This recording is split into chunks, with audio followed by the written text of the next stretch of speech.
Okay. It's very official. I'll do Becky first. All right.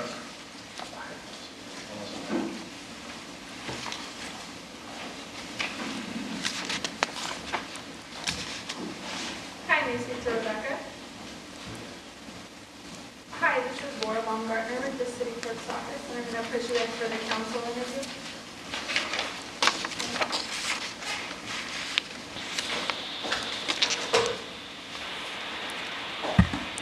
Okay, Becky, can you hear me? This is Frank County.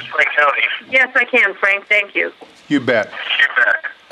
Becky, thank you for, we're getting a little bit of feedback. I think it's her phone because it was. Put it on speaker. Take it off speaker. Yeah, Becky, you may have to take it off speaker. Okay. I think that's a little better. Is that better? Not a lot. Okay. Well, let me go outside. Just a minute. Maybe that might help. It was like that on the.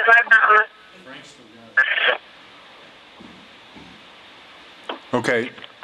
Is this better? No. So you might as well be inside, I guess. Okay. We can try her on I think it's our side. Exactly. She's not. Okay, do you want to? Becky, we're gonna call you right back. We think the problem's on our end. Oh, okay. All right, so we'll try to call you right back. Thank you.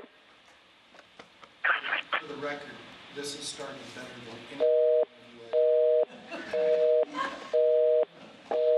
And you got almost everyone you interviewed for, didn't you? I don't aim real high though.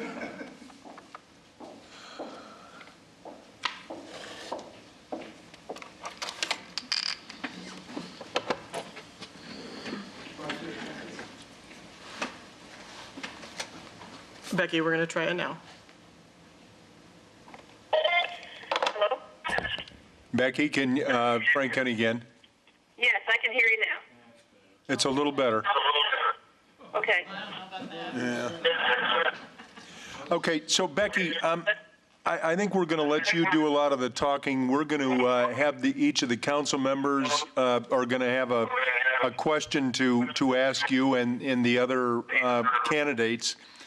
We certainly want to thank you for your interest in serving on the Des Moines City Council and on this interim basis. We think it's a very important time in our city. And there's especially for the 4th Ward, and we think that it's important that they have a very qualified representative. I might ask you, Becky, just to start, why don't you give us a 2-minute kind of a lead in and tell us of your interest and your experience. We all have your application and some of your profile information, but maybe you could kind of articulate to us your interest and your experience here. Okay. I've been involved with neighborhoods in Des Moines since about 1997. I was president of Bloomfield Allen Neighborhood Association, which is now Easter Lake Neighborhood Association. Worked with developers and plan and zoning and the city council on most of the developments in that area. And then I was put on the Plan and Zoning Commission, which I totally enjoyed. I've run 2 nonprofit associations, managed a community center that was an incubator for emerging nonprofits. I have wanted to be a part of the city and what's been going on for many, many years. Being a representative for Ward 4 in the City Council would just be the frosting on the cake, and an honor that I would totally enjoy doing and would really step up and I believe be a good asset to the council. All right. Why don't we start, and maybe we'll go, at least in my case, let's go from right to left, and then the others will start maybe back the other way. But Mr. Coleman, do you want to start? Do you have a question that you'd like to ask Becky?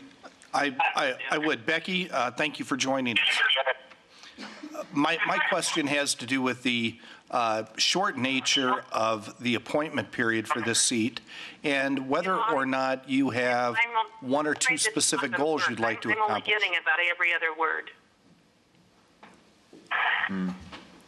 I don't know if you Try it heard again. everything I said or not. I think if we talk one at a time, we'll be all right. Okay, so Becky, I'll ask Chris to start over, and we'll let him go ahead and complete his full question, and then maybe you can start in with your answer.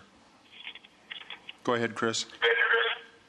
Becky, I'm wondering, in the period of the 2 months you'll have, 3 months you'll have on the council, what one or two priorities you might have that you hope to make a difference? You know, I apologize immensely. I appreciate you allowing me to do this, but I can only hear about every other word, and I don't know if you're being able to catch my responses or not.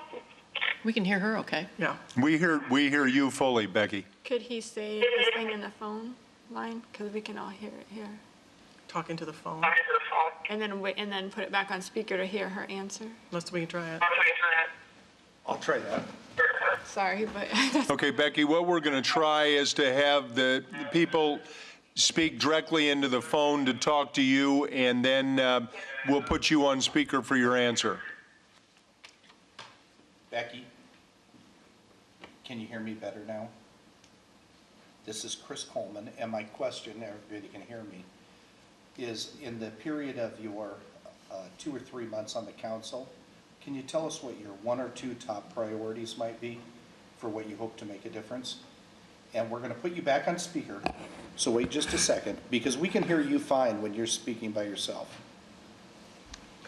I think the number one job of the person in this position on the council at this time would be working on the budget, because I know that's going to be the primary concern for the next 3 months. If I remember correctly, the budget has to be into the state by March 15th, so I would assume you're going to start ramping up to do that. Another would just to be paying attention to the things that are going on in my ward and the rest of the city, because not only are you representing your ward, but you're also a vote on the council.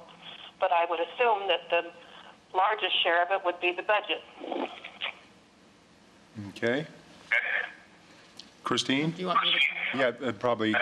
Chris Hensley is going to ask the next question, and we're going to use the same procedure with this.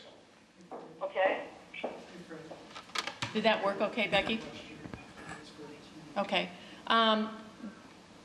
Becky, the question I have for you is, in addition to the budget in your answer earlier, could you discuss what your views are on the franchise fee and how you see your role during the interim?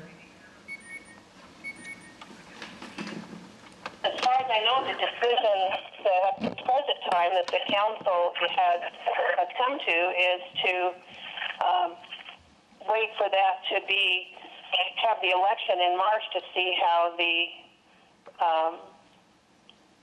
voters vote on the franchise fee.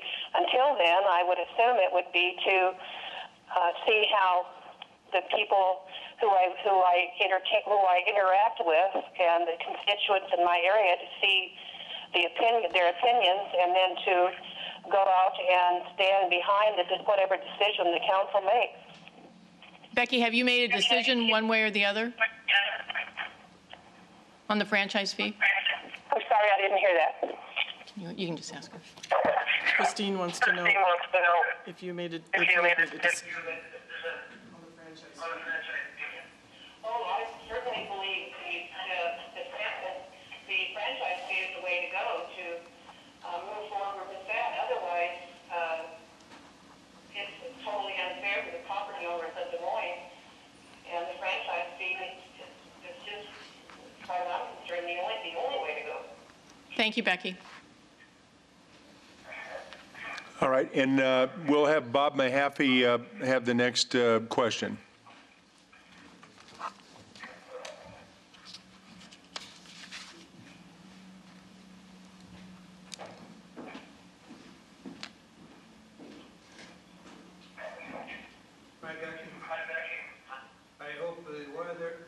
much better down there.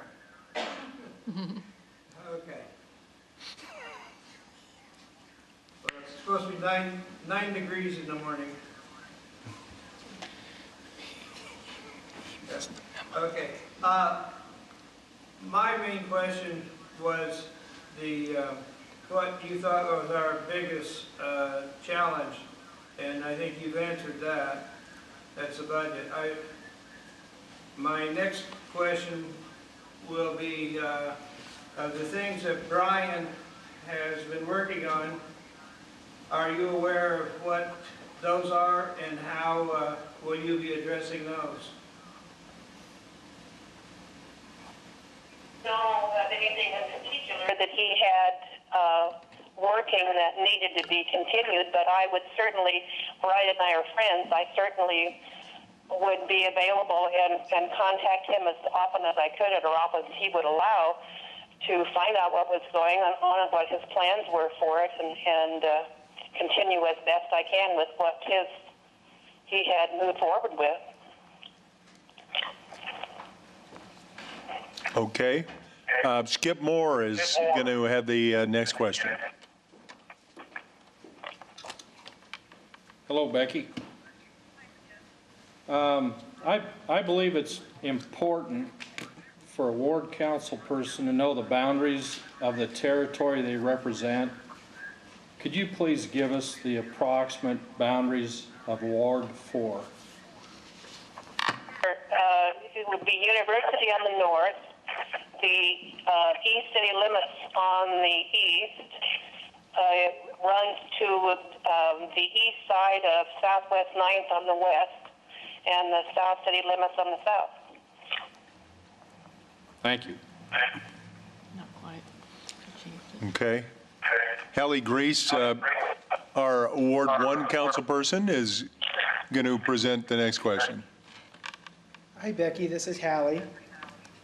My question is kind of in line with what some of the others have asked, but in particular on the budget, what would be your priorities from the outside looking in? I know there's a large learning curve, and you've got a short time, but what would be your priorities going into the process? It wouldn't be a totally new learning curve, because as a member of the Planning and Zoning Commission for 7 years, I was on the Budget Committee, I think 2 or 3 of those years, so I was involved in working on the budget on those years, so it's totally not unfamiliar with me. But you're right, it would be, you would have to hit the ground running and really pay attention to what the issues are right now, and where the departments are wanting to go, and paying attention to what each department's needs are. Mayor, Diane, you can relay my question. I guess I was looking for specific priorities that you were looking at. Becky, Hallie was looking for some specific priorities. Priorities right now, I would assume, would be to see what the particular budgets for each department are, as I said, what the needs are, and go from there, I guess. I don't know of any specific thing you could do from the outset without knowing what the balance and bottom sheet are. Thank you. Okay.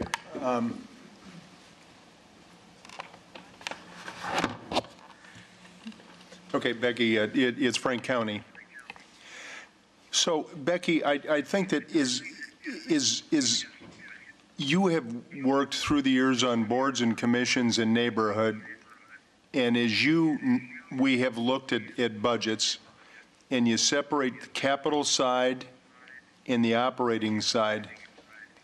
I don't know whether you have specific items in each of those categories, but how in a short period of time are you going to sort out what's best in this budget season for Ward 4? Yeah.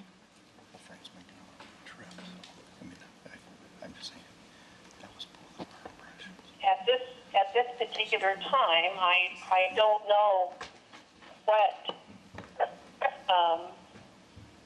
big projects are working, what you need, what money has already been identified for them, what money needs to be identified for them without actually seeing something on paper. But I would assume it would be more a matter of me just sitting down and looking at what's available and what you're going to use without actually being involved in it. Up until now, I really can't give you a specific answer on that.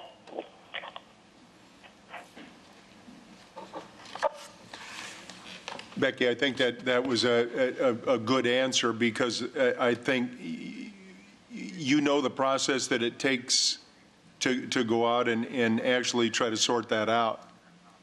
I'm going to turn back to the other council members and see if they have some other things they would like to have you clarify. Mr. Mayor, could we ask, and maybe you could just ask the question, Diane. I think it's important that we ask every candidate if they have anything that they would like to add that we've not specifically addressed. Absolutely. That would be my question. Okay. Becky, do you have anything else you'd like to add that we haven't asked? How much I appreciate you allowing me to do it in this manner, but I want to assure everyone there that I will be available and ready to hit the ground running on December 9th if I am the one selected for this position.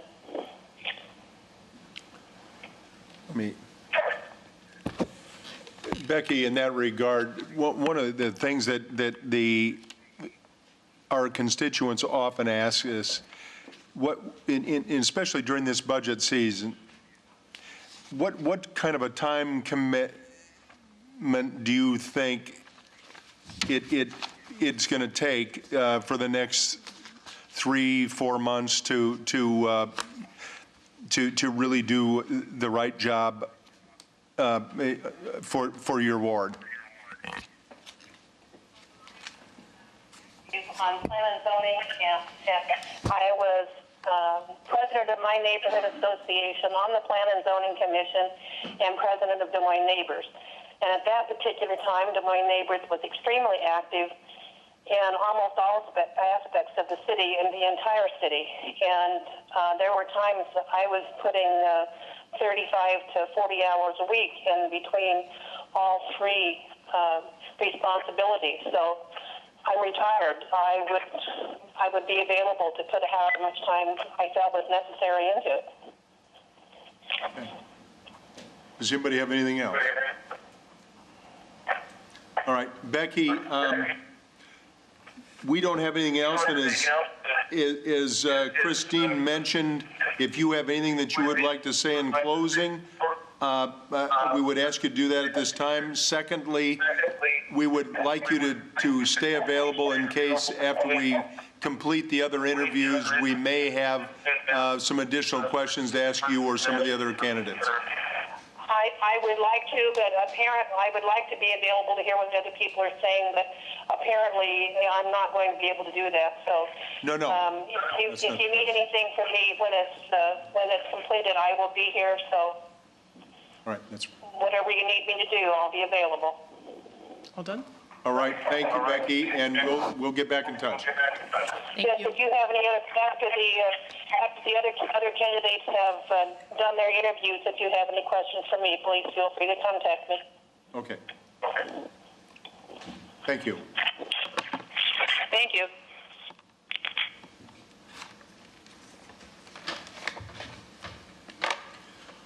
All right. Do we have our, let's let Hallie over there. You should have had Brian come around. We didn't ask her about the library. Do you think there should be a library board? But he should have known that was Brian's main priority. I know.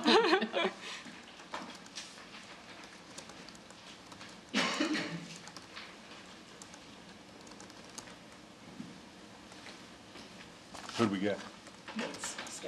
Mintz? Was there several dots on the, green dots on the microphone?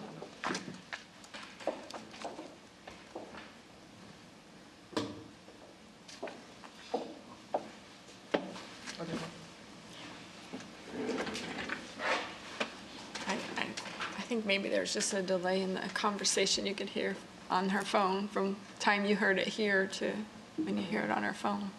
I know, it even echoed when you asked the question on the Yeah, phone line. pretty good luck with you all, but. I think it's just getting to there and back and outer space and back. We're done with it now. We're done with it now. Thank you.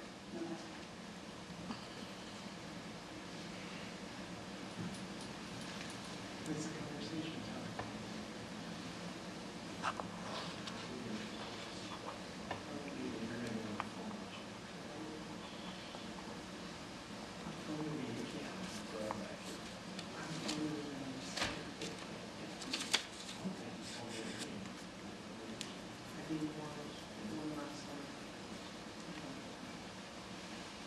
Here she comes.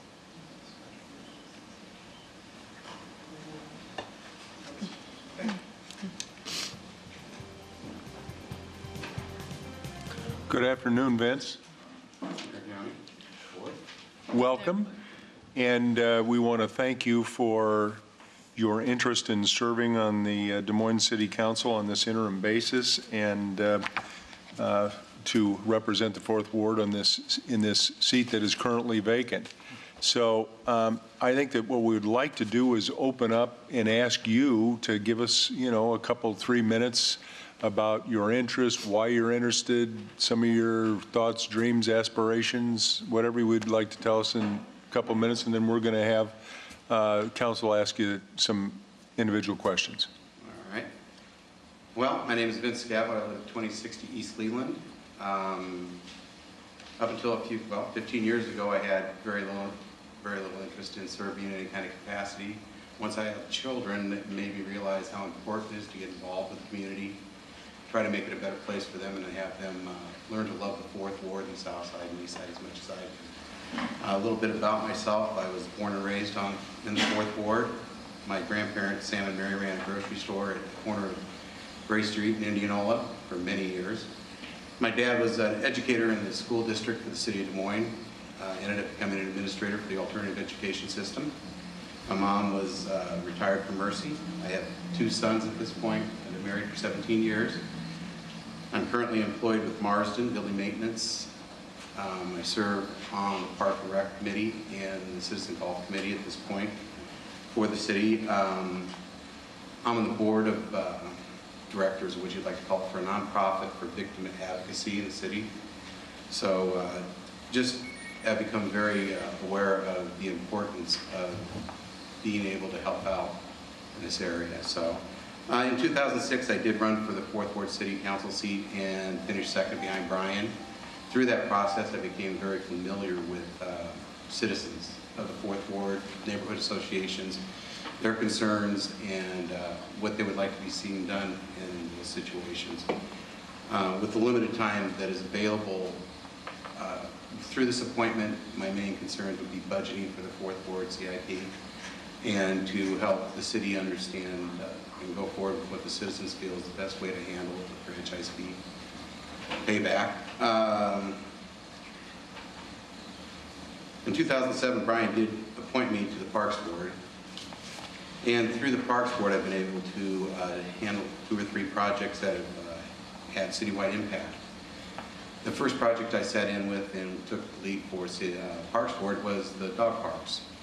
Went to neighborhood association, went to public meetings, answered questions and criticisms, and helped staff through that process at the neighborhood and in the ward.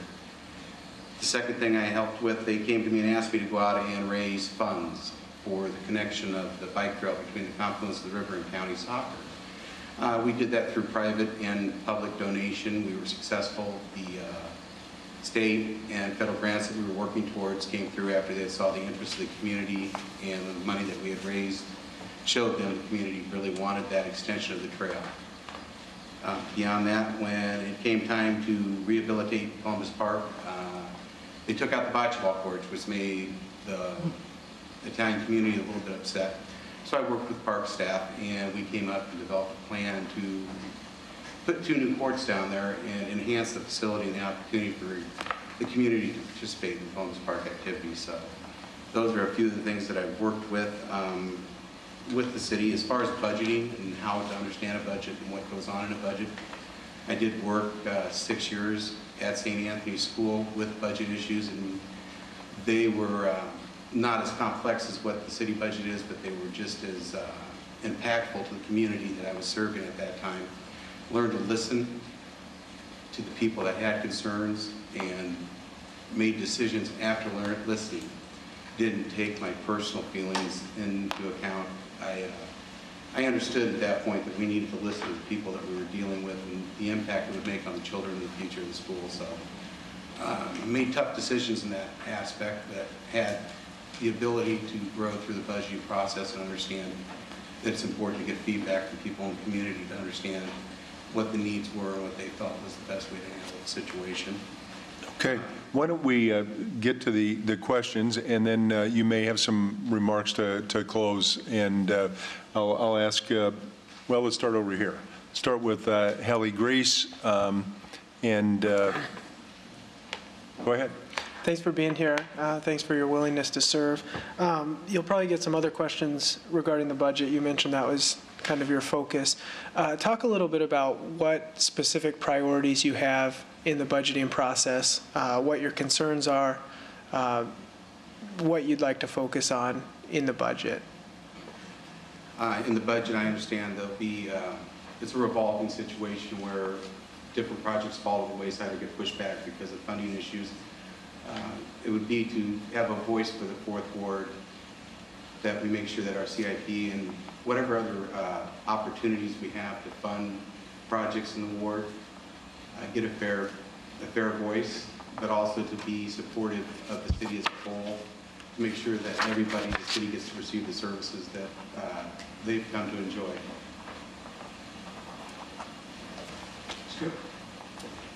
Thanks for being here, Vince. I believe it is important for a ward council person to know the boundaries of the territory they're going to represent.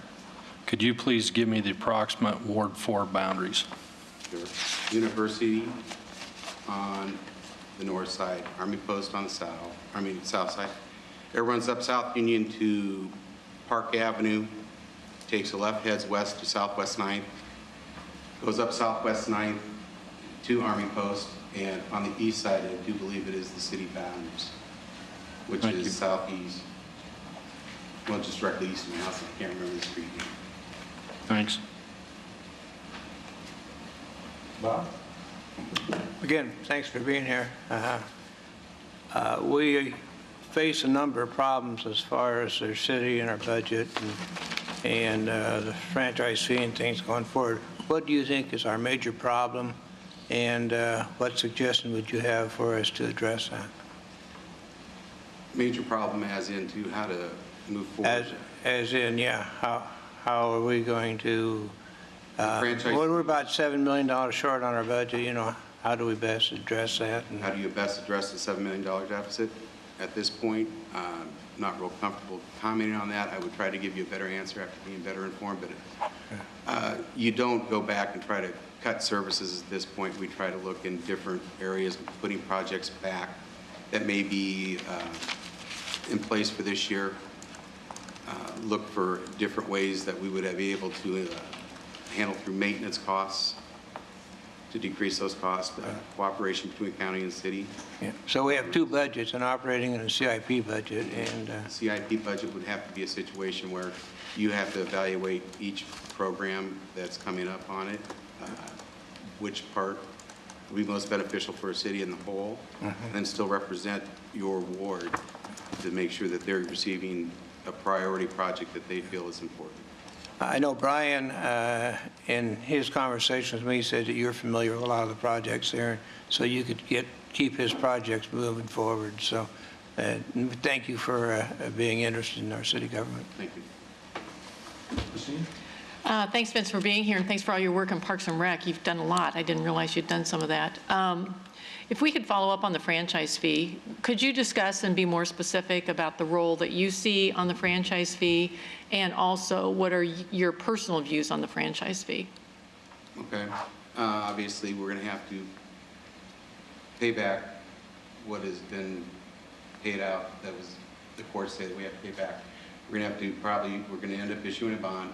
At this point, my personal feeling is it is probably better to handle it through taking it to the vote of people as far as a increase in this franchise fee for the 7 years. It's limited. It's not an open-ended tax on people. It's not something that would run for decades in the future. I think it's the best way to keep our services in the community available, and it's more equitable to everyone in the city that uses those utilities. So do you see yourself being one as an educator in providing information then during that three-month term? As in a 3-month term, I would educate as much as possible. I think it's important that the ward understands the options they have. It's important for the city council to provide information, and I'd be a conduit to the city, to our neighborhood associations, and anybody that I come in contact with. I do have still strong contacts with neighborhood associations. So. Okay. Thank you. Thanks for being here, and thanks for all you've done. Vince, my question, and you touched on this briefly, but I'd really like you to expand on it a little bit. Outside of the budget, which you've already talked about, is there one or two issues that face the ward or the city that you'd like to spend a little time on that you think you have skills or background to help with? As far as the ward's concerned, I think we still have situations where we need to educate people that where they're living could be much better. They could have a much better living environment if we educated them in the opportunities of housing in the ward or housing in the city, specifically those that live in mobile home parks that are dilapidated. That would be one of my interests, and also to continue with some of Brian's work. He was focused in the beginning with that. And infrastructure on the lower south side and east side needs to be upgraded. Not a lot of time to do much of anything other than come back in and work with you, hopefully to allocate funds towards infrastructure in those areas. Thank you. Thank you. Vince, I think that from my perspective, having heard your answers to all these questions, how is it that you think that you're going to quickly upgrade and enhance your perspective and get your arms around the budget and serve the people of the Fourth Ward and, as you mentioned, the city as a whole?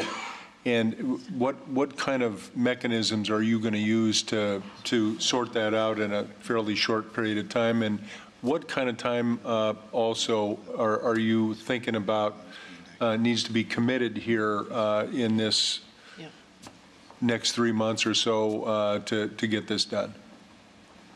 Well, after talking to Brian and being familiar with his schedule, I do know that it's not a part-time job. It's more of a commitment. Hourly, week to week is 20 hours, 25 hours, he told me he'd spend sometimes. As far as getting my hands around what needs to happen in the Fourth Ward, it's not that I haven't had my fingers in the situations that are going on over there. I do still have very strong contacts in the neighborhood associations. Southside has Cessna, which is a great opportunity for a council person to come in and sit with the leaders of neighborhood associations, get their input, and have their ideas brought forth. 3 months is not a long time, much, I admit that. Basically staying the course that Brian had started, because we're going that way, is a great opportunity for the person that takes this challenge up. The other thing is, it is a very difficult time coming into a budget process that we would have to deal with. The time would be well spent in the evenings, studying, reading, and trying to understand different avenues which we might be able to approach to help the budget balance. Okay. I'm going to ask the council, do you have any specific other questions that you would like to ask Vince, or quickly have him clarify? Anything? Bob? Christine? Christine? My question, Vince, would be, and you're the first candidate that we talked to, but you're on Parks and Rec Board, and I'm not sure that I got the information, but the understanding is you would resign, you wouldn't be willing, you'd have to resign if you were selected. I would resign from the Parks Board, yes. Okay. And what's your term on the Parks Board? 2015. 2015. So, And that would be finishing the first term, the second term? Second term. Second term, okay. Thank you. Just for clarification, I asked City Attorney, could he take a leave of absence while he does that, or do you think it's appropriate that he would fully resign to serve those 3 months? It would be appropriate to resign, and that's the decision made by Jeff and last week in discussing this through, and I believe the discussion's actually with Mr. Scavo as well. If no appointment has been made in interim, he'd be eligible to be reappointed for the remainder of his term on the Parks Board. Okay. Vince, are you the Ward 4 appointee to the Park Board? Yes. Okay. Vince, you acknowledge 35 hours or so that Brian says that he has to put in to keep Brian things and I going. had conversations. He said 20, 25. 20, Yeah, 25. whatever the job takes, he would put in, and he was diligent in that. Almost 20 of it for Brian was on Facebook, so that's a little exaggeration. All I know is while we were having conversations, he would mention that, and he would, as a resident of the Fourth Ward, I found his due diligence, and any time that if somebody came to him with a problem, and his work at Southbridge Mall enhanced our community, and the road, Indianola Road, definitely is a long overdue improvement to our city. Yeah. I know you acknowledge that, but my next question is, there will be a problem for you to be able to put in that much time? Not at this time. Okay, thank you.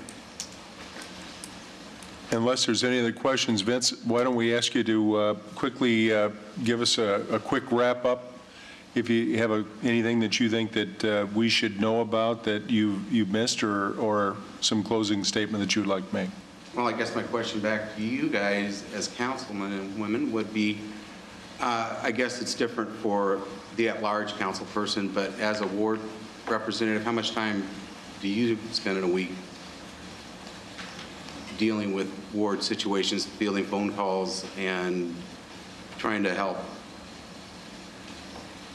I would guess that, and I'm going to answer maybe for all of us, and it depends on the circumstance, but I would guess that you're looking at people that serve 20 to 70 hours a week. Okay. Everybody has their own style. Well, and certain issues might come up that, somebody's got to spend a lot of time on at a particular point in time, because they're either passionate about it, their neighborhood cares about it, or, they get pressed to serve and solve an issue. But in our case, some of us are assigned to other committees and other commissions that it takes time outside of what we normally would do on just city council matters. And that stuff, I think I was counting also, so that sort of stuff counts. Okay. Mr. Mayor, can I ask a question, I guess maybe of you and legal staff? I can't remember for sure what committees and/or boards Brian represented the city on. Is the plan then that the appointment, whoever the appointment is, would step into those, or would they be reassigned? I think that... And I'm not even sure what they are. I don't think he was appointed to any other boards or commissions. I thought he was. I think he was on the MPO. In D.C., that's right. Yeah. And he also served on the Civic Center, but he is not currently. I think you took his place, Mr. Manager. I'm sure he's not on there now. Okay. Yeah. Okay. So I think that at this moment, my thought would be that he focus on the issues that he's talked about right now, and not get distracted by some boards and other committees that as a full-time council person you would serve on. I think right now, this time of year, budget's the priority, and I think you nailed that. No, this is a perfect opportunity as far as my time is going on. I'm not coaching at this time. Don't have any seasons coming up to go coach. The kids are good. So my family is fully aware of the expectation of the council seat and are fully supportive of it, and understand we were made, if I would need to, I would be able to make arrangements to satisfy all my family needs and be in the community when I needed to be. So. Thank you very much. Appreciate it. Thank you, Vince. Nice day. Thanks, Vince.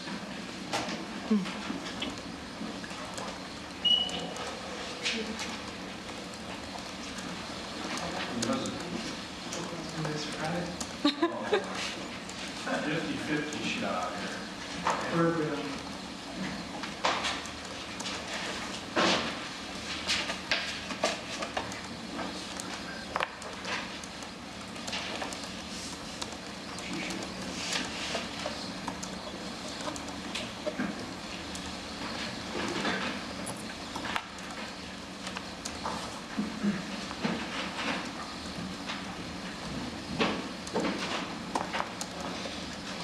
Joanne.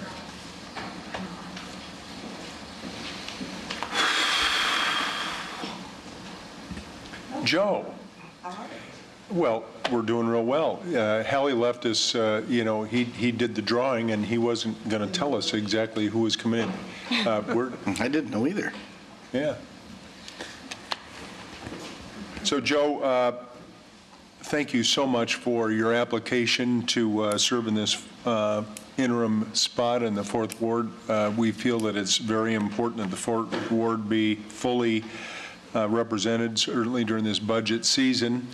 And I think that we would like to hear, just as an opening statement, if you will, maybe some of your thoughts, your aspirations for the 4th Ward, and why you feel, you want to do this position, and what you think you bring to the table in that service. Well, first I wanted to do this because I thought it would be a very interesting challenge, especially with the budget discussions coming up. There is a lot to be done.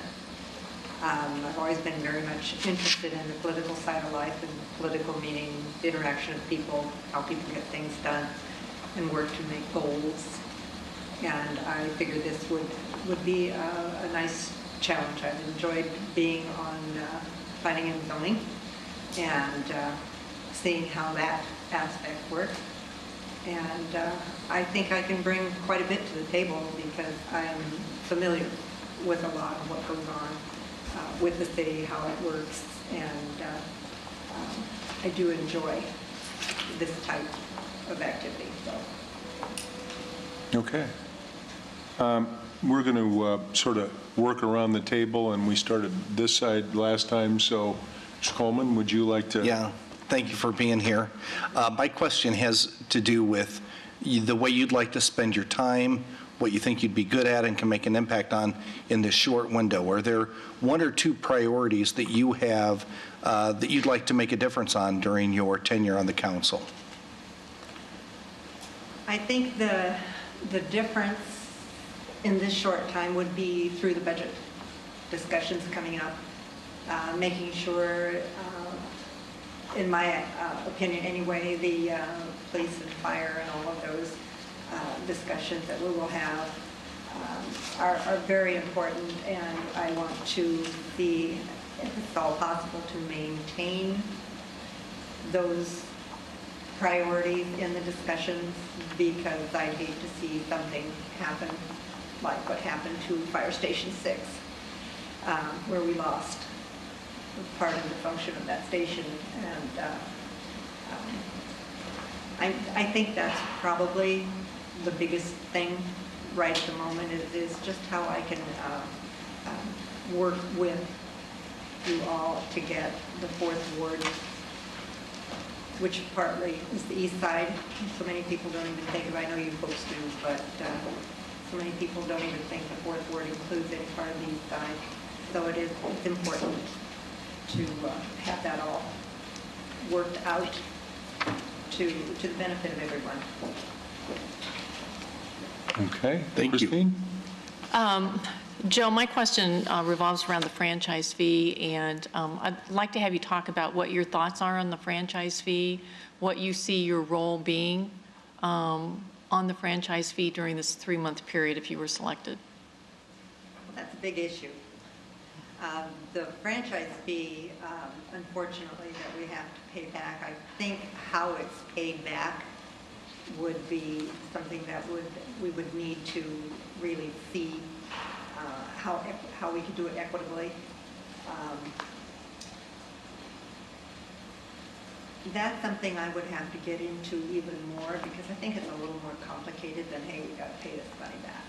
So I think I need more information to know exactly what I'd be doing with it, but it's just the equitability of it. What are your personal views on the franchise fee? Do you think it should go to referendum, or do you think it should be done with a bond and a property tax increase? I think most people would like to see a referendum, but if that doesn't happen, I think bonding could happen. Not my favorite idea, mainly because the city doesn't need that. Okay, thank you. Doesn't need that debt if it doesn't have one like that. Okay. Bob? Joe, thank you for being here.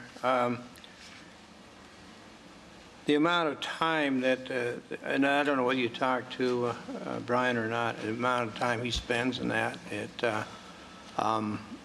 do you feel that you'll be able to address, and especially going into budget, it'll be more time for the next 3 months or so required, you'll be able to have that much time available to address city needs? Yeah, I am aware of that. The time I would have spent in planning and zoning, of course, would be moved on to issues of this board. And also, with what I have also been involved in so far, I know how much time it takes to get the information you need to work with people to get things done. Yeah, I think I am.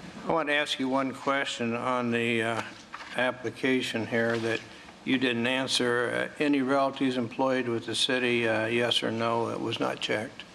Oh, I'm sorry. I don't have anybody that works for the city in the family now. However, I have had my sister-in-law was in Diane's chair. Oh, okay, thank you. Skip? Thanks for being here, Joanne. I believe it's important for a ward council person to know the boundaries of the territory they represent. Could you please give us an approximate description of the Ward 4 boundaries? Well, they kind of changed. University, north, city limits, south. East is city limits. The west has changed. It used to be Southwest 9th, and now it's gone. It goes,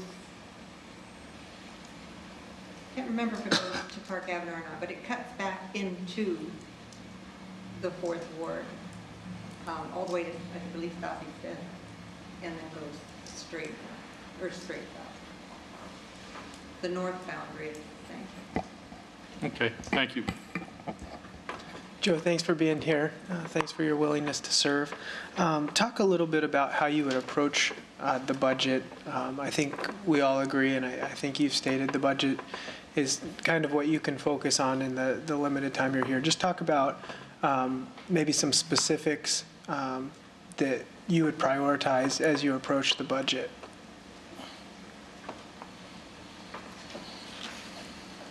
I think, like I mentioned before, an equitable solution or adjustment, depending on what is necessary for whatever we're working on, that it would work well for all sides of town, not losing sight of my prime interest, which would be the south and east side. The budget is large. I think what I've seen of the CIP works the way it is. The discussions work easily. I'm not worried about that. My biggest problems are the core issues with city function. And to kind of follow that up, one of the questions that had been asked previously, what would be your kind of methodology in terms of resolving the about $7 million shortfall in the operating budget? What would be your priorities in terms of what to cut, raising taxes? How does that fit together? Well, our city is kind of between a rock and a hard place as far as taxes. because we have so much property that's not taxable here. So I think if it comes down to it, the cuts that would have to happen have to be as gentle as possible. I've noticed that in areas where they have cut police, and particularly police, they tend to have more issues to deal with. The fire department, I don't know how you're going to cut that because our city is growing and the fire department needs to be able to have adequate assets, etc. Being able to replace or repair. So I don't know how you would cut the fire department. So I would like to be able to actually look at the details before any decision is made. There's other things that need to be done too. We have to, you know, people's pensions and everything. And I don't know how you'd be able to do that particular kind of thing without really going into it and paying attention to the discussions that we would be having. And just, I think it's just important to listen to everything and not going in with any set idea that I'm going to do this and that's all there is to it. I think there has to be probably some flexibility in there, what everybody needs to give and take. So it's a really difficult question to answer when I haven't seen anything. Sure. Thank you. Joe, I think that in listening to you, I think that you mentioned certainly police and fire and budget priorities in your work on P&Z. I know that you probably spent a lot of time looking at the CIP, for instance, and certainly we have operational issues that you've touched upon. Is we have to make decisions, and we're going to have to file a budget prior to March 15th. And so during your period on here, we need to really make some hard decisions. How, in addition to working with the others on this council, how would you sort out what those priorities are, you know, in Ward 4? I mean, what methodology would you use to kind of to get to the issues that are important to those citizens? A lot of redevelopment possibilities on Ward 4. The city is moving its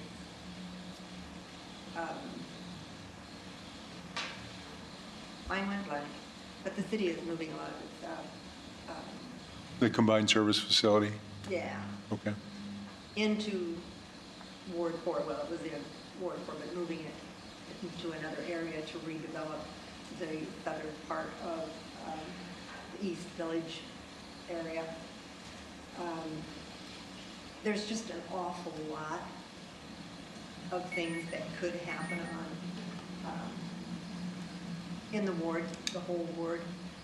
The east side doesn't seem to get too much attention. When it comes to a redevelopment, it's a little bit of a tight place to work anyway, unless you're getting into the real southern part of it, closer to the river, closer west. It's difficult. So the priorities for Ward 4 would be just to see the types of redevelopment that we can use successfully on there. We've got a lot of space. We've got a lot of area that we can develop otherwise. Right now, it's not always the most useful use of the space and the facilities that we have. I think there's a lot going in the right direction with the redevelopment that has happened and the little bits and things that are happening. What we've tried to do with Southridge, I think is turning out to be fairly successful. I'm noticing that there is a good amount of traffic there, so that development is working out well. But just that kind of thing that I think needs to be looked at.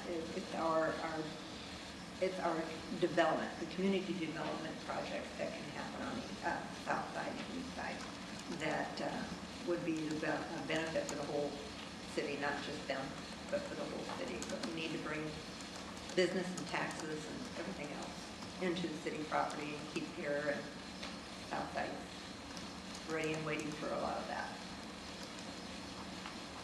Okay. Any other questions? Anybody has? I have one. Are you the Ward 4 appointee to P&Z? I beg your pardon? Are you the Ward 4 appointment to Planning and Zoning? Yeah. Okay. I'm asking because if you're selected, you have to resign from P&Z. I know. Okay. All right. Joanne, I think that we've asked our questions, but I'd ask you if you have an interest in giving us sort of a closing statement and any ideas or thoughts or dreams that you may have that you would hope to accomplish during your tenure on the City Council. I would like to be a part of this just because it is a very interesting, it's interesting work. I've always been interested in like I said, the political aspect of how things work.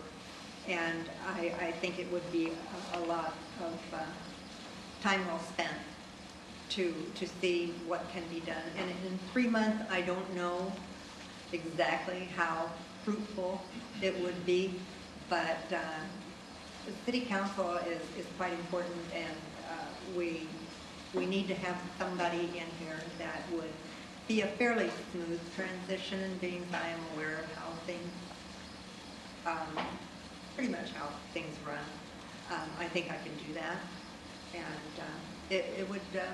I know several of the people on the board here, and I enjoy their company, so I think it would be easy transition, and I would be very much pleased to do this service for the city. All right. Question. Joanne, have you ever been with any other organization where you've worked on budgeting before? Not to the extent of this. Smaller things like the ladies group at church. Did have the Southside Revitalization Partnership. We did work on a number of things, and one being a community development study that we had done. And in it had a lot of the pros and cons and the dollars that are required for a lot of the development that could possibly be, and what it would take to rebuild, and et cetera, et cetera.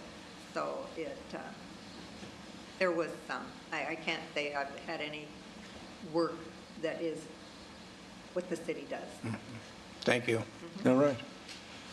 Joanne, thank you very, very much. And we will ask you to stay near in case we have any other follow-up questions or clarifications that we would like to ask you as soon as we complete our next interview. Okay. Thank you, Joanne.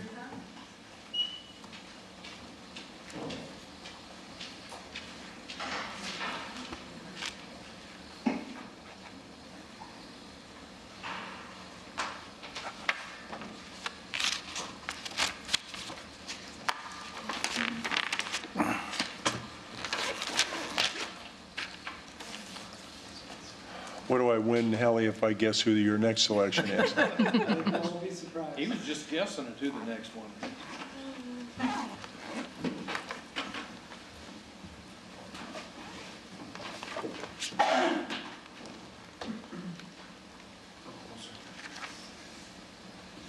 Depends on which room he's coming from.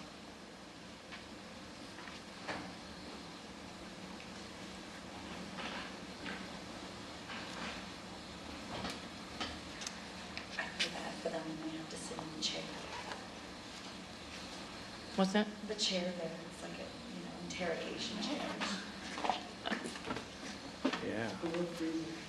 Ups the pressure levels for them.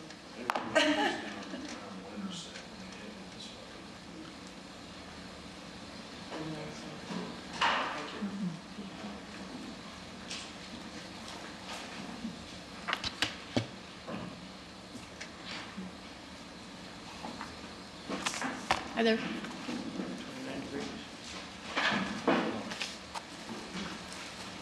Mr. Voss. Hello. Welcome. Carl, I just would like to open and thank you so very much for applying to commit some of your life and your time to serving on this unexpired term in Ward 4 and to fill the vacancy during this interim period. I think I would ask you as sort of an opening question, if you could kind of give us some of your thoughts and your hopes and your aspirations for service on the council and what some of those priorities are in the 4th Ward and what you bring to the table to help get some of that work done. Sure. Am I speaking close enough here? Absolutely. Sure. Okay. One of my friends asked me if this was an appointment or sentencing. It's the latter. It's the latter, okay. Well, I realized that during a 3 or 4 month period, there's not a whole lot that can be done.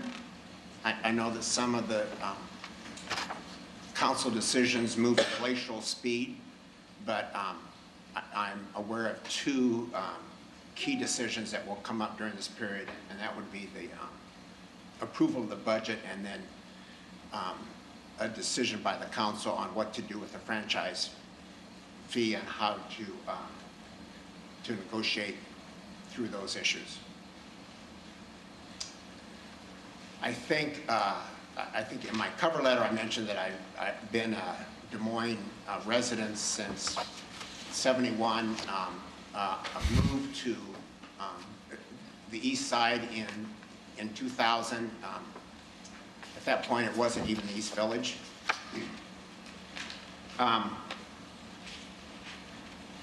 I think all of your candidates, from the knowledge that I have, all of them are strong, committed candidates to Des Moines.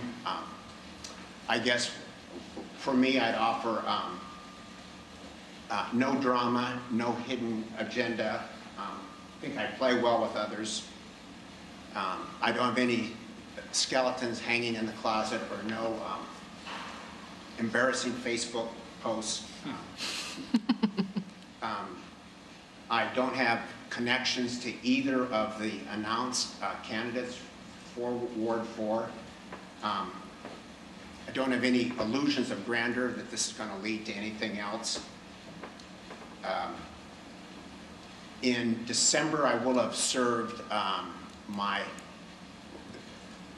this month I will be completing my second 3-year term on the Des Moines Bicycle Collective, and although there are some honeydew projects at home, I think I could handle these tasks. I believe that I'm able to make hard decisions, and if you appoint me, I won't need a parking place outside.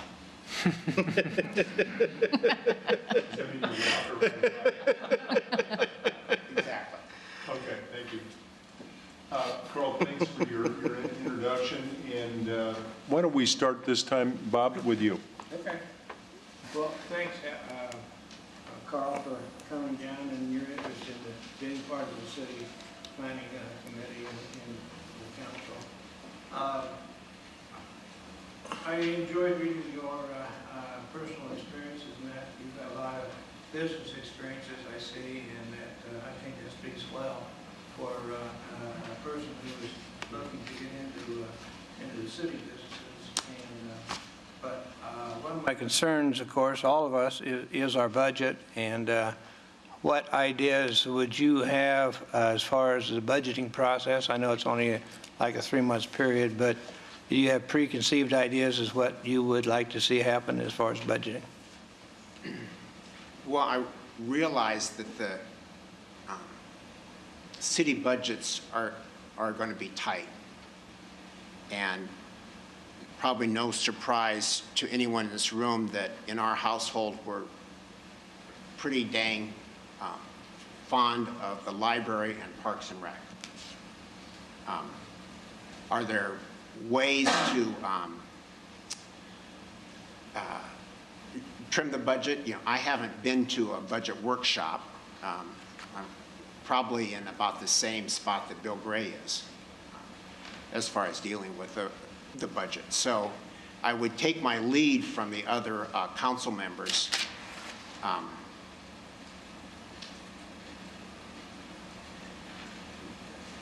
Possibly there are some things that we can do with the city's reserve for insurance.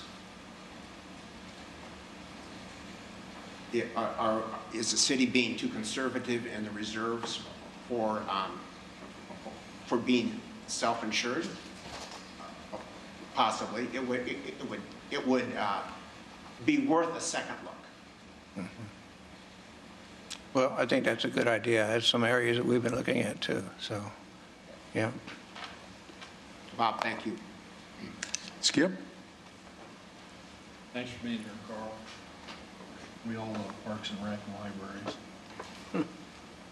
I believe it's important for a ward council person to know the boundaries of the territory they represent.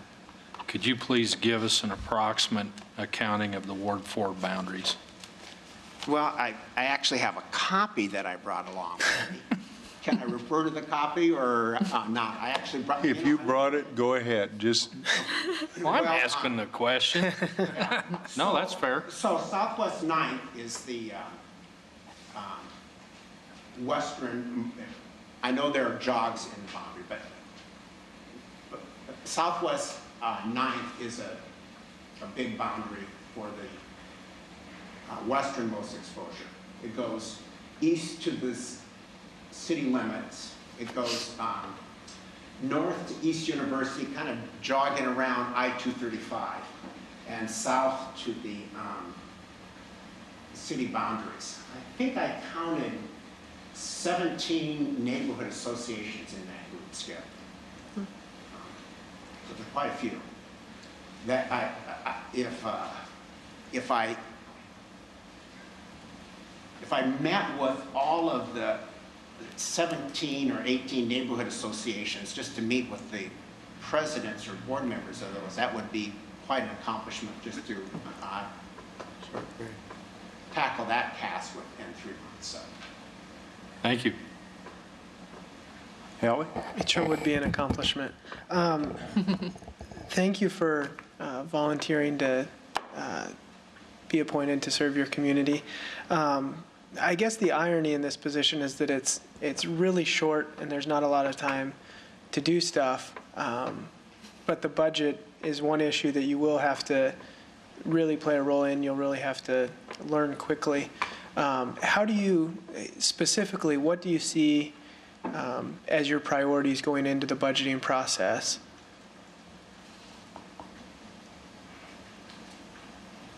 As I understand it, the budgeting process really has to dovetail with a decision about the franchise tax.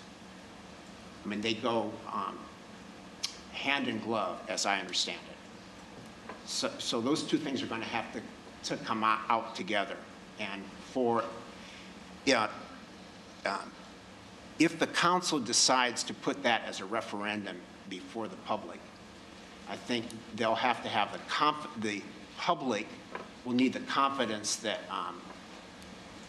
the city is managing the budget well and not offer up a budget that does not have additional expenditures in it or would increase property tax as part of what is offered through this period. I appreciate the answer. That was what I was looking for. In terms of the approximately $7 million shortfall in the operating budget, how would you approach that? What would, and not necessarily specifics, I realize you haven't seen the budget in depth, but how would you approach it in terms of what would you like to see done to balance the budget? Well, are there things in the CIP that could be held back? Now, as I understand it, those are two separate parts. But maybe there would be some way to hold back on some of those expenditures.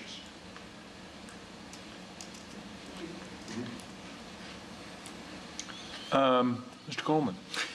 We've talked a lot about the budget, so let's leave that to the side and the franchise fee for the side. Is there one or two issues that you'd like to dig your teeth into now that you have the chance to have access to staff and, you know, some of the committees and the work that are beyond the budget in the 3 months that you've been, that you would be appointed? Sure, there are a few, could we call them pet projects? Sure. Okay. This should come as no surprise to Merritt County, but I've lobbied for a advisory board or committee for bike and pedestrian issues. Right now, the city budget really doesn't allow for a staff person, an FTE, for bike and pedestrian issues. Cities our size often do, many do, but given that's not going to happen in this budget period, it would be great to have an advisory committee or council or board to let the council know of bike and pedestrian issues on the street. As you're probably aware, Parks and Rec handles trails, trail issues, but there's plenty of opportunities to improve bike accommodations and pedestrian accommodations on the street. Right now, that falls sort of in the cracks of, well, whose really is this? Is this Parks and Rec? Is it Public Works? Is it Engineer's Office? So that's one topic that that I could see working on in a 3-month period. There are several East Village projects that I don't even think that the city staff is aware of. They're just kind of holding off until January to bring forward. If I could help move any of those through the approval process, I would like to do so. It's been about 18 months since the council has had an update on Project Iowa, which is an Amos project. It would be great if in one of your workshops that there would be time to carve out for an update of all the great things that have happened already for finding livable wage jobs for some people that have been underemployed or homeless in the Des Moines area. If I could just check my notes here real quick. I'm involved in the street use process rejiggering. Candy's leading that effort right now. I think that should come before the council in January or February. I'd like to continue to be involved in that. I think that's going to make a big difference for projects, events in the East Village and downtown. I was involved in organizing the first Open Streets event in Des Moines in September in the Drake area. I'd love to see 3 of those events in the next year in Des Moines. The initial funding for that event came from Parks and Rec funds, and it was really a benefit to the entire city, and I'd like to see a consideration for other funds helping to underwrite those events. If we could go through with more of those in Des Moines. I think that's long enough a list. Did you ask me for 2 or 3 items? I asked for 5 or 6. Okay. I'm impressed. You've got a number of projects, and not one of them was to have more bike lanes. Yeah. I didn't hear that, did I? You did not, so.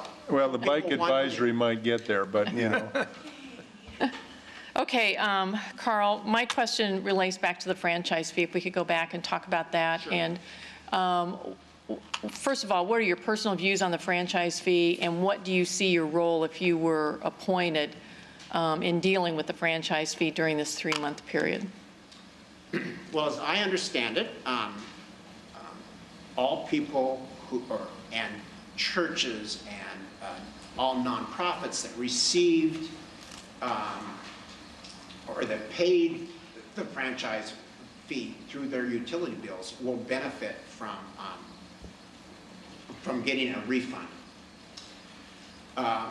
So I think that all those groups that, and we'll just say churches for the expediency of the conversation, I think they should all, because they're going to benefit, I think they should all experience an increase in their fees. And so I would support a referendum to increase the fees. Are there ways that this could be rolled out so that individuals or organizations who said, keep the money, is there a way that we could do that creatively? And whether that's, keep the money and give it to the library, or give it to a Parks and Rec, or whatever you feel strongly about in the community. So there might be a way. I hope that there'll be time to explore that as an opportunity. Thank you. All right. Carl, we talked about budget. We talked about pet projects.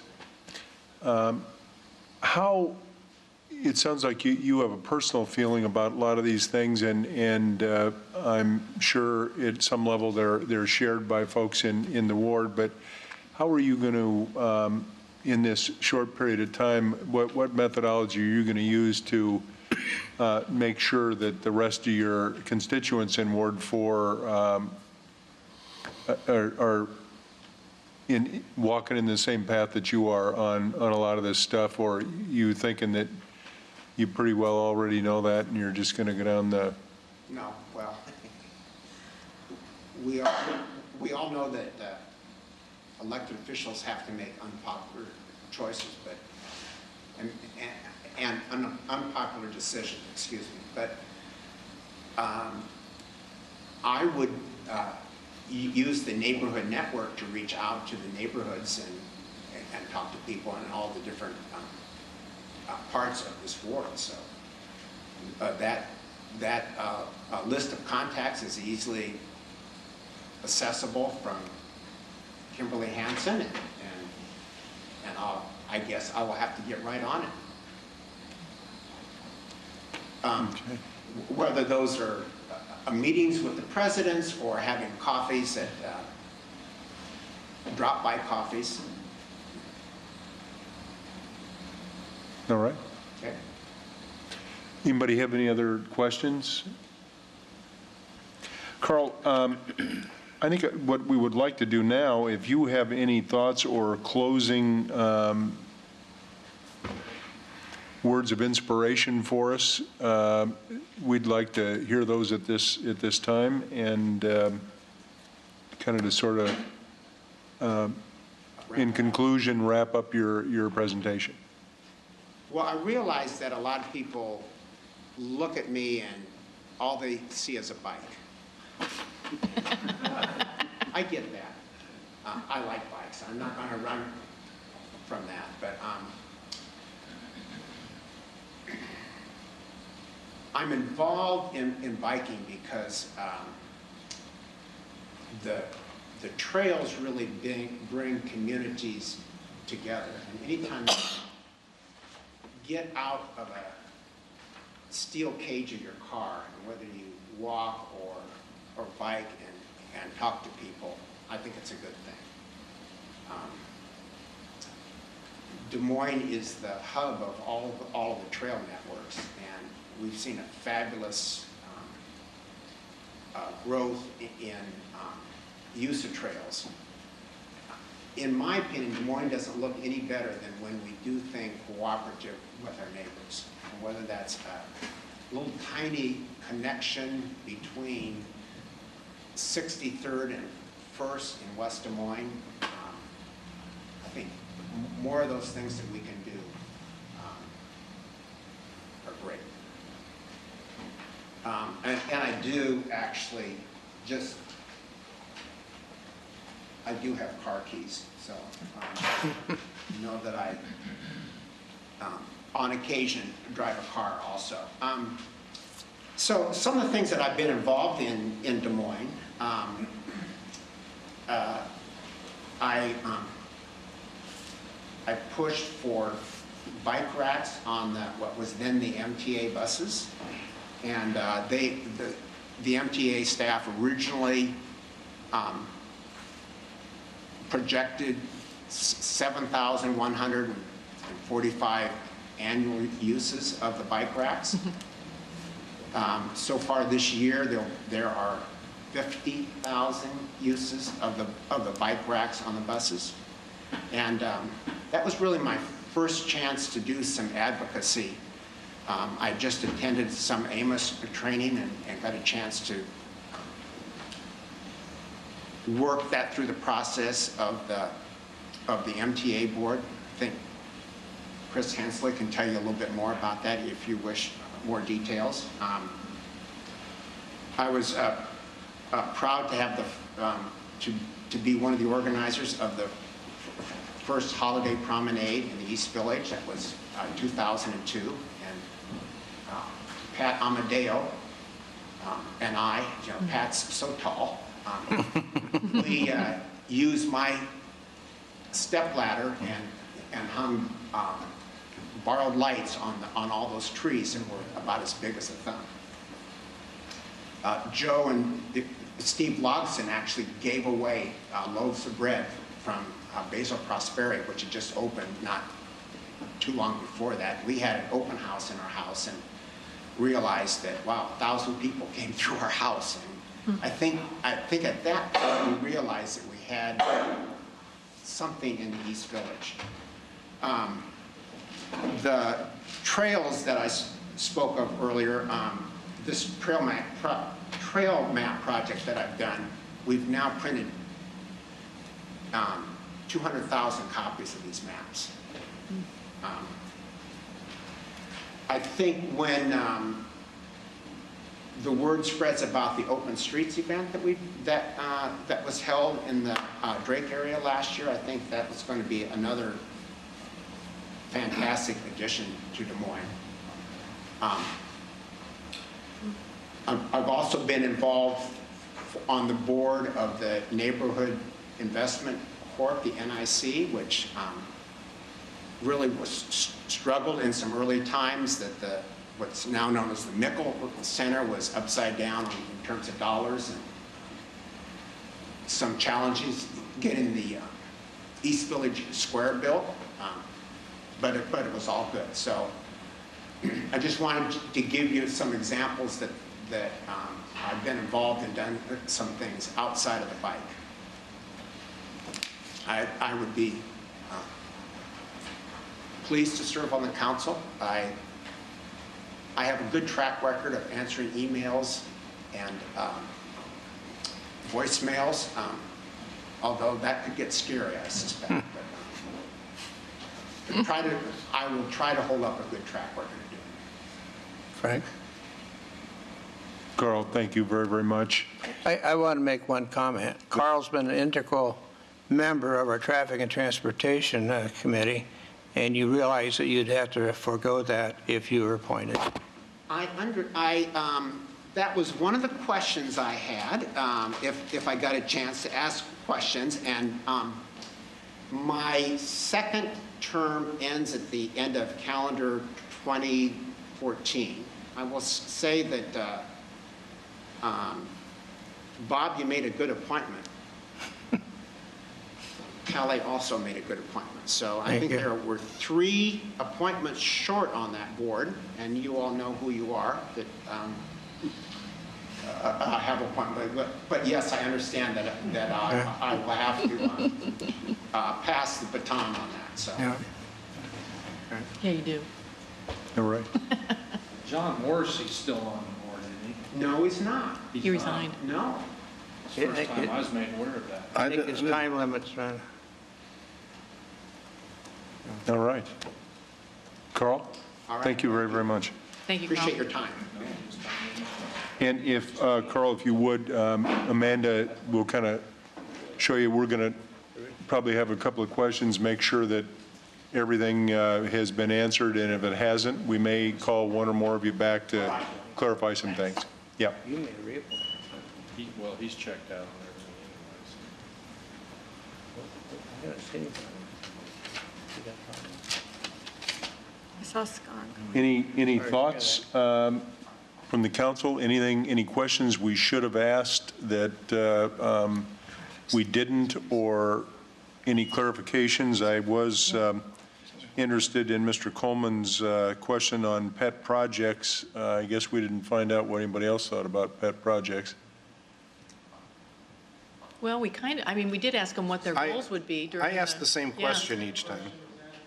Yeah. He asked, do you mean pet projects? And I said, sure. Okay.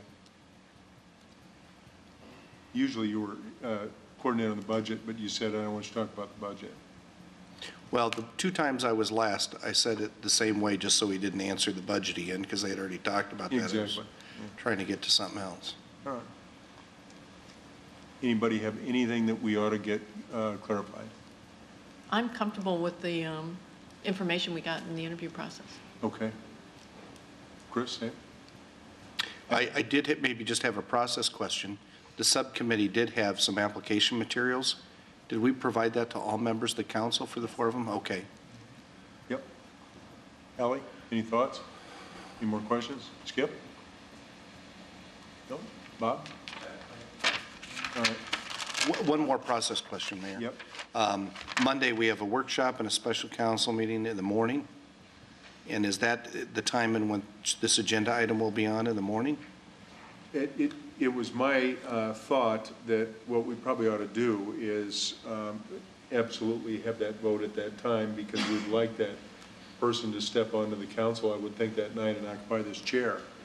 Having said that, I think it would be probably a lot of work, and some folks might think it would be for naught, but I think we should provide all of them with packets so that they would be prepared, because it would be unfair to ask somebody to step up here and not, you know, have any idea other than maybe a quick look-see on the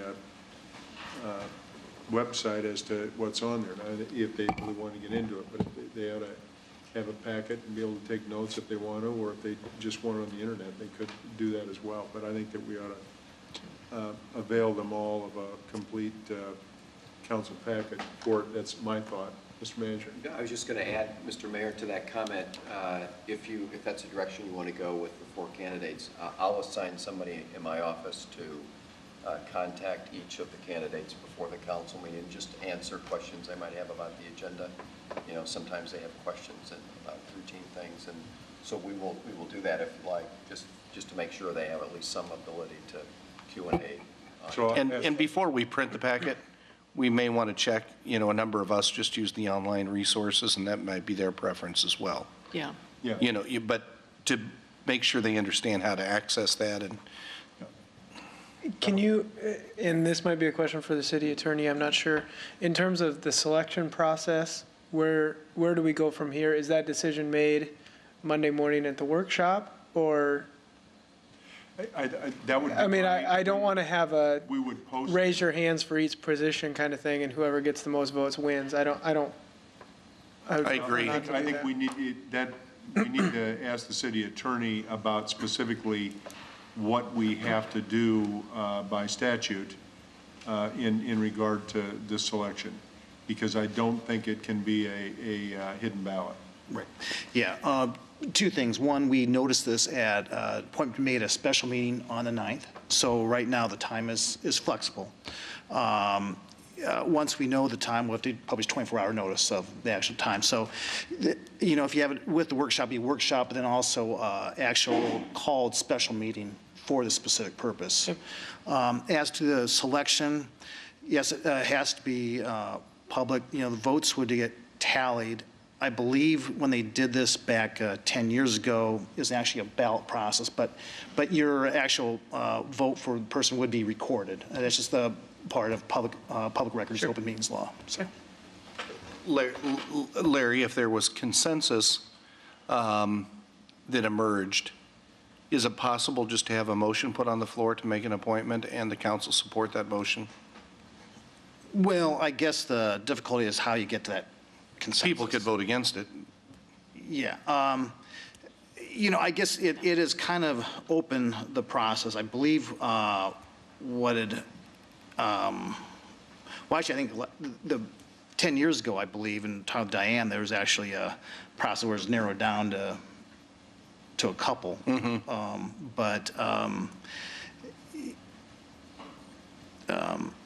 terms of how the appointments actually gets there, I guess with 4, could be the process. Maybe we'll just have to discuss how it might work, but it also might end up being like a primary if there's, the 2 top vote getters, because there's 4, and it's potential that someone might not get a full, one individual may not get a majority on the first go through. So that might be something might be worked through in terms of, maybe the two top vote getters, then you do a revote on that. But that's something that can be worked out in the meantime. I think that probably between Jeff and our staff and Diane and Rick, maybe we can come up with suggestions of council as well. I think if I recall correctly, when we had done this previously, we actually did do a vote for our number 1 and number 2 positions. And then, so everybody had a chance for number 1, number 2, and ultimately then we ended up voting on the 1. And that way, it just seemed to work well. Yeah, and that could work. The statute is just, it shouldn't be says an appointment made by the city council. So that's what we do to satisfy the statute. How we get there, there's some latitude, and so it comes with agreed upon process of getting there. I guess just another comment. I want to be sensitive to all of the candidates, and I think we need to be sensitive as to how we set it up so that everybody feels comfortable with the process. I mean, anybody that agrees to go through this public process, it's always, you're going out on a limb, and it's not as easy as it looks, from the public perspective. So I just want to be sensitive to that. And then we're also saying that all 4 of them need to be prepared for the council meeting Monday night, when in actuality, that's not going to happen. There could be some possibility that somebody may get a majority vote on first ballot, too. Yes. Yeah. I will say that having listened to all 4 of them, I think that they all brought very positive assets and interests in the 4th Ward to this meeting. And I think that in addition to the other 7 that applied, I was really overwhelmed that we'd get 11 people that wanted to make this kind of a commitment to serve this city. And so personally, my hat's off to all of them, yes. and especially the final 4 here. Really, I think, have a desire to serve and have spent a lot of time serving the people, not only of their ward, but in many cases the whole city, on boards and commissions and everything else. So just amongst all of us, I'm proud of our citizens. So is the plan then, Mayor, that the committee will finalize with city manager, legal, as to exactly how we're going to do it? How the ballot would work. Yeah. And but I will, if the committee is okay with this, let's let the manager and legal give us a recommendation, and then maybe we can tweak it a little bit, and then we'll bring that to the table. But let's do it. I think Diane has a lot of history on this as well, and I'd like to have her involved. Put Diane in there. Okay. Excellent. Okay. Having heard that, I think that unless anybody has anything else that we ought to ask When will we be aware of this? When are they going to notify us how this is going to work? Monday morning or? No, I think it should be before the weekend. You can say when you want to know. I think we ought to know by Friday. Yeah, I Okay, agree. great. I Good, agree. that'd be good. Amanda, if you would, let's let the candidates come out of sequester and they can go home. Mayor, I have just one other question, if I could. Yep. And that would be to legal. If you can remind us in this kind of personnel, HR, is there anything that we should or shouldn't be doing collectively or individually between now and the selection date? Accepting bribes. $2.99. Okay. Council Coleman, I'm trying to, the question getting at, Like, Do's are and there don'ts. things that we shouldn't be talking together about or Sure. asking candidates? Should we limit our interaction with them to the interview today? Is it appropriate to go seek additional information from them? Well, I just want to make sure that we're also, that we're all on the same page. Mr. Coleman, that we were going to do that today in terms of communication with them. That if we had, I think it's fair that if we had additional questions, we would ask them all the additional questions. And that it should have been done today. I can't imagine, because I'd like all 6 of us to understand if we have further information we want. I think we could go get it, but I think everybody ought to be aware that we're gonna do that. Are we going to go through one person if we have other questions and let them get to the candidates or? I would suggest that. Yeah, and I don't know, what if they contact us? Should we say that we're supposed to be staying away from answering any questions? I think we could let them know that any other questions they may have, they could direct the committee. And I'd be more than happy to be the spokesperson for the committee. That's fine. But, That's fine, have one person. yeah. I think it becomes more of fairness than actually true legal type thing, but Okay. just fairness of the process. All right, well, then I think the mayor handled that well. And then on this issue, we could talk amongst ourselves, but not in groups of more than 3. Right, be careful, you can't, where it constitutes a quorum of city council. Correct. Understand. Okay. Or where the register can hear us. Mr. Manager? Just on that last point, perhaps Larry, there is a committee of the council on this, and you might just want to talk about how that committee needs to function in this environment at this point. And then number 2, maybe more for you, Mr. Mayor, on the process task that you've given us to get back to you by Friday, do you want us to work through your committee before it goes to the full council, or do you want us to send it to the full council? Any way you want to do it is fine, but I just want to know for sure what your desire is on that point. Well, I think the full council ought to know what we're deliberating on. But do you want us to But get in the meantime, the committee's consent first before it goes to the full council? Or do you... that was what I originally anticipated, Yeah, but I that's- think well, we ought to whatever's look fine. at it and let's let the rest of the council know what we're looking at.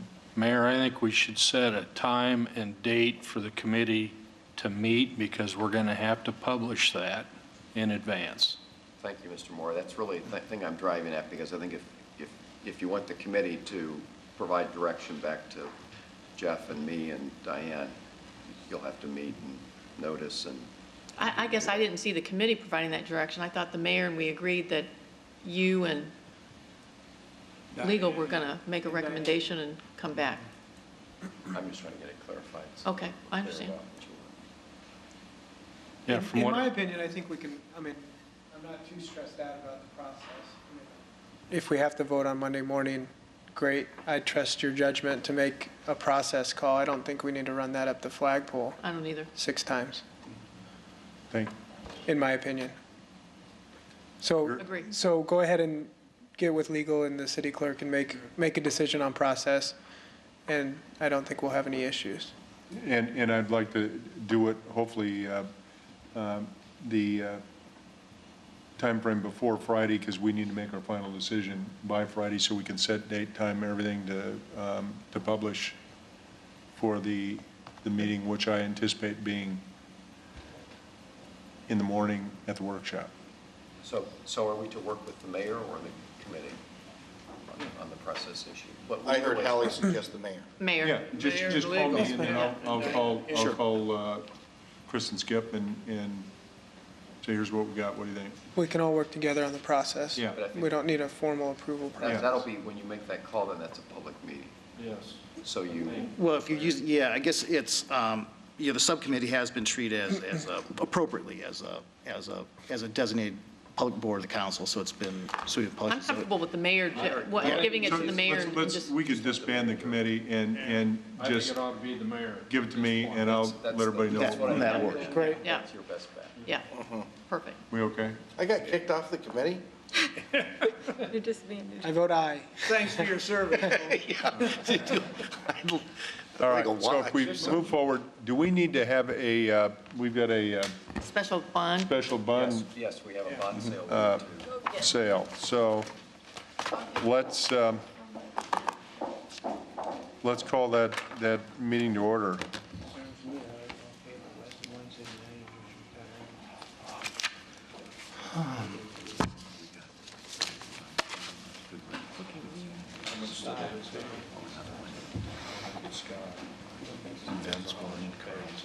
Right. No.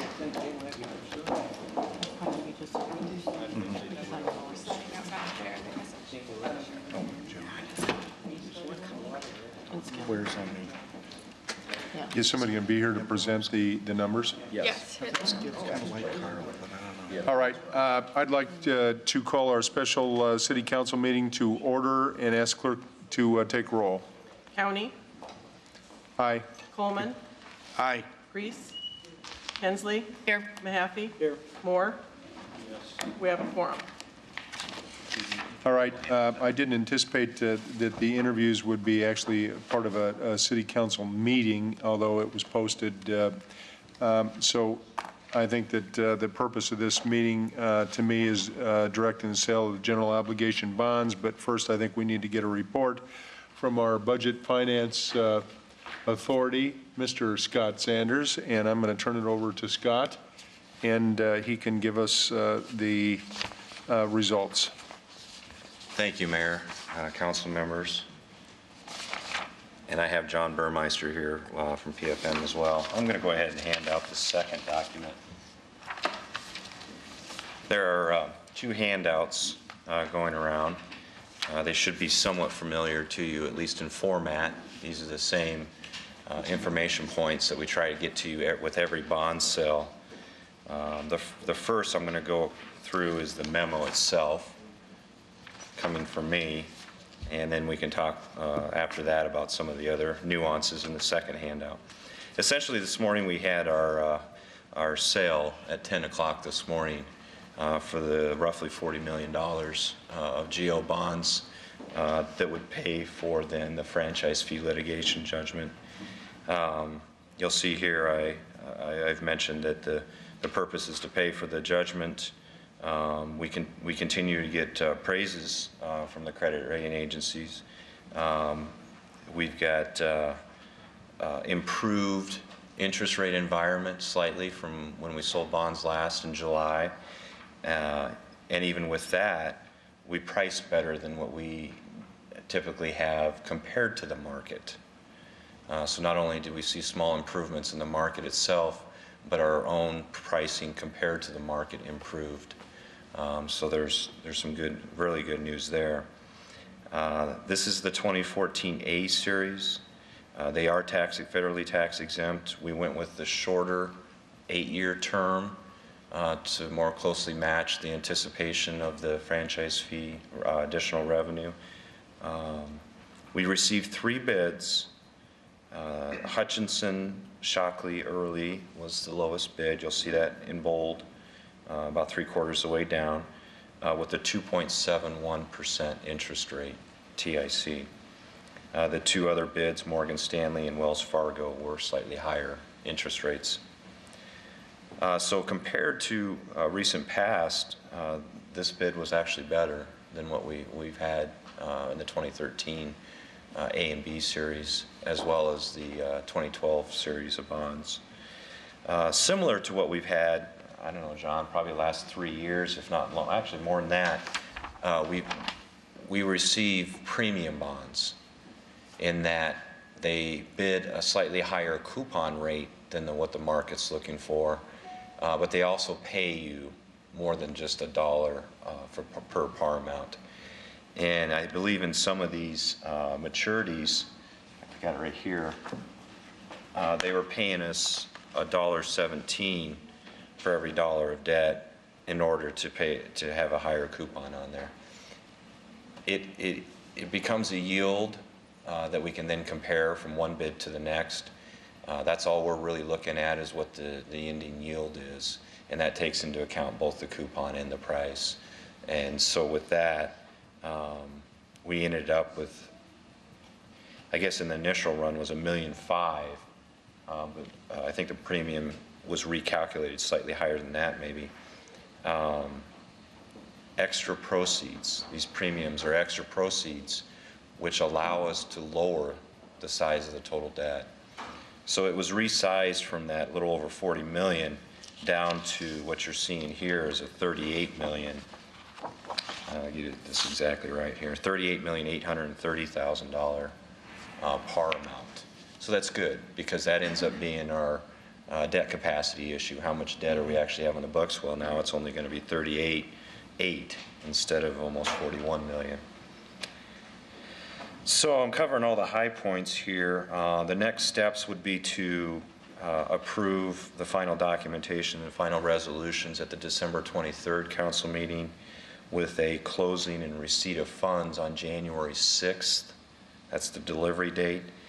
Because these are for the franchise judgment, the intent would be to probably the very next day try and make payment to the courts, because there is post-judgment interest that's accruing since the final judgment came out, I believe, on the 27th of November.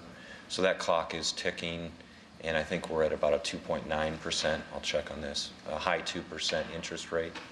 So we want to get the payment made just as soon as we have the bond proceeds.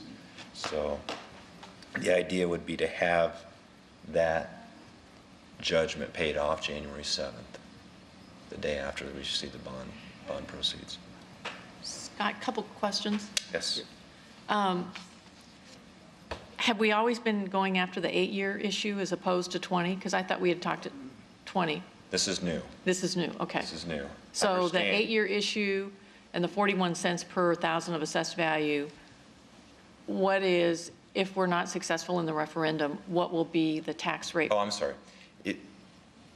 It's new from the practice from years past. Right. But it's not different than what we've talked about for the last 3 or 4 months. Okay. That has not. So that's the 41 cents still? That 41 cents is still relevant. Okay. Then my second. It might have gone down a half a penny because of these rates are lower. Yeah. So I can go back and double check that. Yeah. Okay. And then my second question would be, how is the ratings with Standard & Poor's and Moody? Is that the same? Did that change? So the Moody's is now a AA+, or excuse me, the Standard & Poor's is a AA+. Yeah. And so they are now equivalent. We had what was called a split rating, where they had us at different ratings before, but now they are the same. Scott, So, is no change. this is more of a legal That's what I'm question, asking. maybe? There's no. So one of the two of you, is the law, does the law in the franchise fee allow us to repay the interest rate Why aren't we as well as the initial? The interest costs? I mean, I understand what you're Yes. saying, but. Yes, and so I have a formula, and I'd be willing to share that with you, on what I would anticipate the new franchise fee, if voted in, would generate, and how quickly it would pay off this debt. The idea is that we left the last payment, the last maturity in 2022, as callable at any time. Callable when?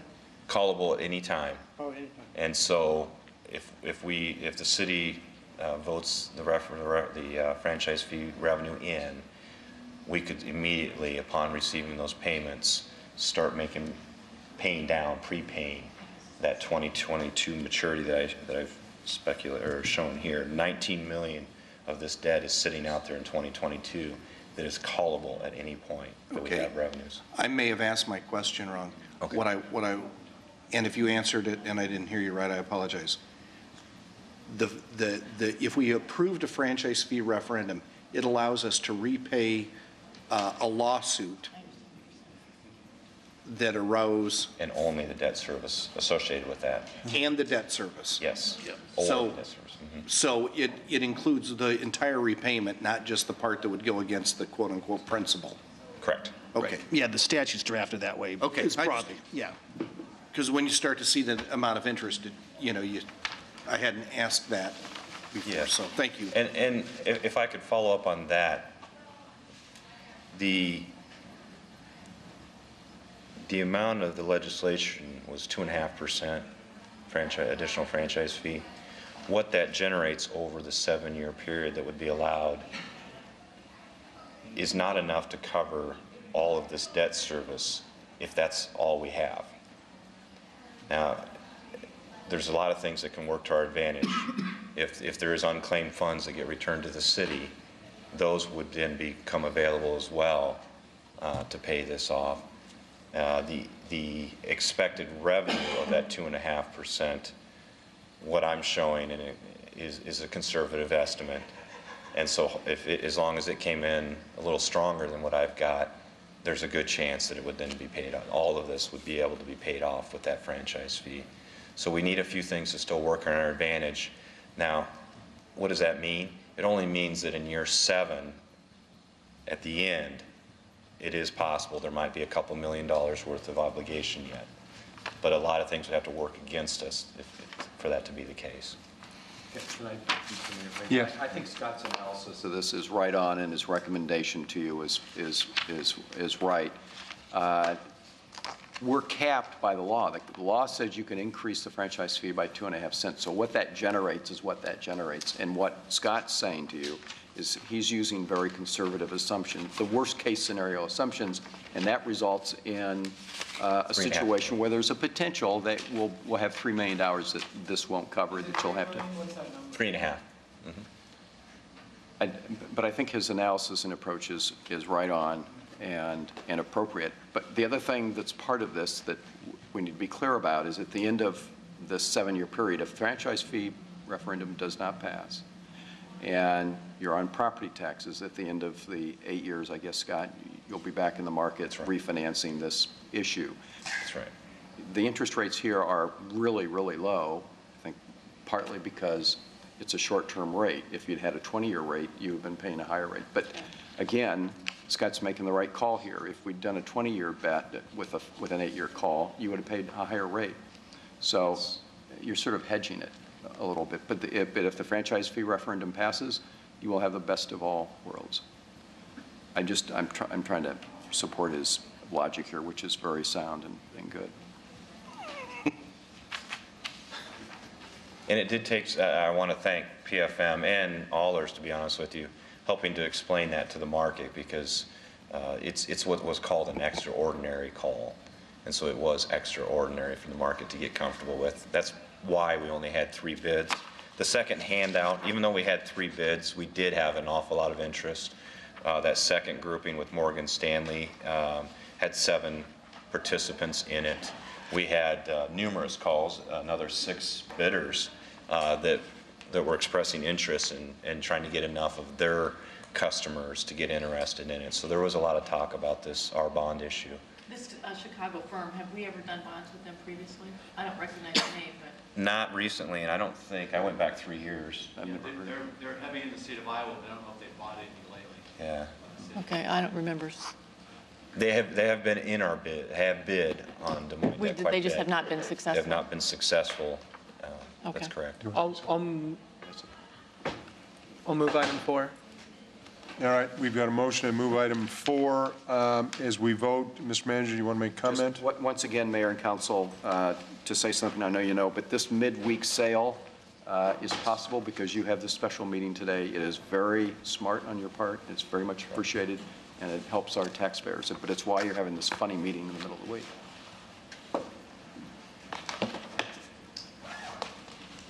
Turns out to be a great meeting in the middle of the week. Turns out to be a great meeting in the middle of the week, as a matter of fact, so, yeah. Okay. Oh. 6 yes. All right, Scott, thank you very much. Appreciate the update, and it looks like the vote of the confidence of the community.